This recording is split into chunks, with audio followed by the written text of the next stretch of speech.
Worauf können sich die Zuschauer in Barbaren freuen? Vielleicht in einem Wort, einem Satz oder einem Schrei? Also, Sie können sich auf jeden Fall auf ein actiongeladenes Historiendrama freuen mit 3 jungen Menschen, deren Schicksal im Hintergrund der Varusschlacht verwachsen ist. Und die Varusschlacht, die hat es ja tatsächlich gegeben. Es ist ja geschichtlich nicht so viel darüber bekannt, nur dass die Römer die Schlacht ja auch als Varus-Niederlage bezeichnen. Ähm, Wie viel hat man, also das Ganze war ja ziemlich authentisch, vom Szenenbild bis, oder es sah sehr authentisch aus, vom Szenenbild über Kostüm, auch ich fand das Ganze total rund. Also ich fand, es hat mich total fertig gemacht teilweise und ich dachte zwischendurch so, boah ey, wenn ich damals irgendwie 9 Jahre nach Christus da gelebt hätte, keine Ahnung, ob es mir gefallen hätte. Ja, Was nimmt verstehe. man, was nimmt man von so einer Produktion mit? Also es ist ja wahrscheinlich nicht so, dass man einfach nur gespielt hat, sondern vielleicht auch was gelernt hat. Ähm, absolut. Also vor allem irgendwie, was können wir aus Geschichte lernen und was haben warum verhält sich Rom, wie sich Rom verhält? Und also man kann da total viel auf die Jetztzeit auch beziehen, dass diese Römer zum Beispiel, dass sich einfach da aufoktroyiert haben, anderen Ländern und gesagt haben, unsere Kultur ist die einzig wahre, unsere Art, Politik zu machen, ist das einzig Richtige, unsere Art, über Recht und Unrecht zu entscheiden, ist das einzig Richtige. Und ihr habt das jetzt zu machen und wenn ihr es nicht macht, dann kommen wir zu euch und oktroyieren euch das auf. Genauso wie das ja zum Beispiel die Amerikaner ja auch in meinen Augen machen, wenn sie ihren Demokratiewahnsinn da in diese Welt verstreuen oder es unter dem Vorwand tun, da im Irak einzureiten. Und also es wiederholt sich natürlich. Und das ist das Spannende, dass man schaut sich eine Geschichte an, die 2000 Jahre zurückliegt und auf einmal sieht man und erkennt unglaublich viele Parallelen zu der Jetztzeit. Natürlich wird es heute vielleicht ein bisschen subtiler gemacht und ein bisschen klüger gemacht und es wird über wirtschaftliche Aspekte vielleicht andere Länder unter Druck gesetzt und so weiter. Aber die grundsätzliche Art und Weise, wie Menschen, wie wir miteinander umgehen oder wie Länder miteinander umgehen, die hat sich erstaunlicherweise und erschreckenderweise nicht wahnsinnig geändert. Es war ein bisschen brutaler alles, so ein bisschen wilder. Wo du gerade brutal sagst. Also du schlägst ja den einen oder anderen Kopf ab. Nicht nur Köpfe. Ja, es war sehr intensiv und sehr barbarisch, aber auch ziemlich geil. Und wie war es? Also wie kann man sich das vorstellen? Also da sind ja natürlich Schnitte und so weiter und so fort, aber ihr wart alle extrem, also nicht nur Jeanne, auch David und auch du, ihr habt ja voll in euren Rollen drin gesteckt und es wirkte alles immer so emotionsgeladen und so. Ich würde nicht sagen over the top oder so. Ich habe ehrlich gesagt bei dir ein bisschen erwartet, dass du mehr, also wie ein Theater, weil du auch vom Theater kommst. Ne?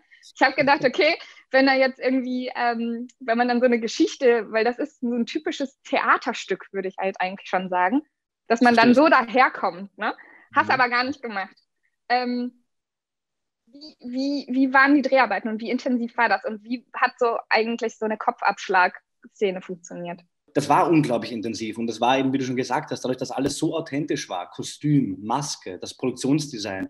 Also Charlotte Chang als Maskenchefin und die Esther Walz hat Kostüm gemacht, die hat recherchiert. Als du in deren Raum gegangen bist, war ihre komplette Wand wie bei einer Wahnsinnigen vollgeklebt mit irgendwelchen Bildern und Kostümen. Also das war alles so gut und so authentisch gemacht, dass kaum warst du in diesem Kostüm, hat das schon so viel hergegeben. Oder wir waren in diesem Dorf und auf einmal hat sich das alles schon so real angefühlt, dass da zum Spielen dass man da gar nicht mehr so wahnsinnig viel spielen musste.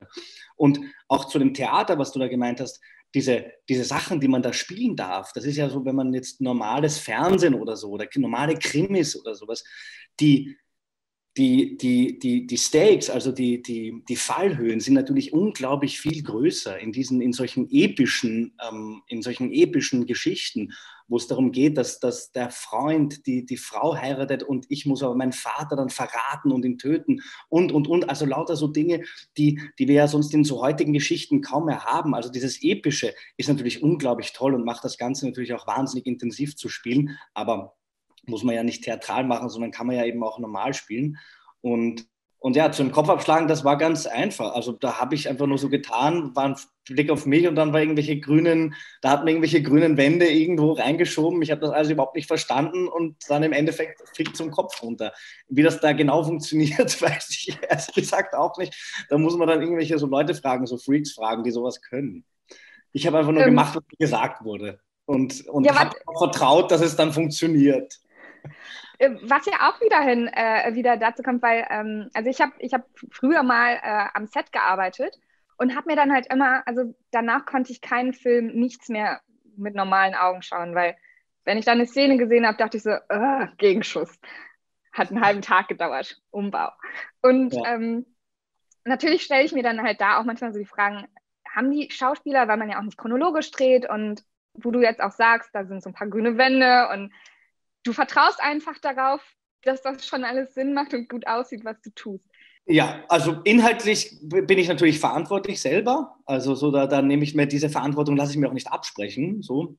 Aber jetzt natürlich rein technisch muss ich da natürlich, das ist ja so hochkomplex, da habe ich gar keine andere Wahl, als den Menschen, die Ahnung haben, denen zu vertrauen. Und unser Kameramann Christian Stangassinger, der war ein absoluter Spezialist und so ein toller Kerl. Also auch meine ganzen Leute, die um mich herum waren, waren so kompetent und so gut und künstlerisch so interessant für mich, dass ich da Gott sei Dank blind vertrauen konnte, ohne irgendwie Bauchweh zu haben. Wie war dann als du die Serie zum ersten Mal gesehen hast? Was hast du dir da gedacht? Was war deine Reaktion? Wow. Ich war wirklich erstaunt. Mich hat es wirklich, und sage selten das über meine Sachen, weil ich immer sehr, sehr, sehr, sehr kritisch bin mit meinen Sachen. Aber bin ich auch noch immer mit meiner Rolle, das auf jeden Fall. Aber so grundsätzlich, wenn ich jetzt über das Gesamtprodukt spreche, ist uns da wirklich etwas unglaublich Tolles gelungen, was unglaublich toll aussieht. Die Geschichte funktioniert, die Dramaturgie stimmt, die Schauspieler sind alle toll. Also ich war wirklich sehr, sehr positiv überrascht. Ich habe alles erwartet und wurde im sehr, sehr positiven überrascht. Dankeschön. Danke dir.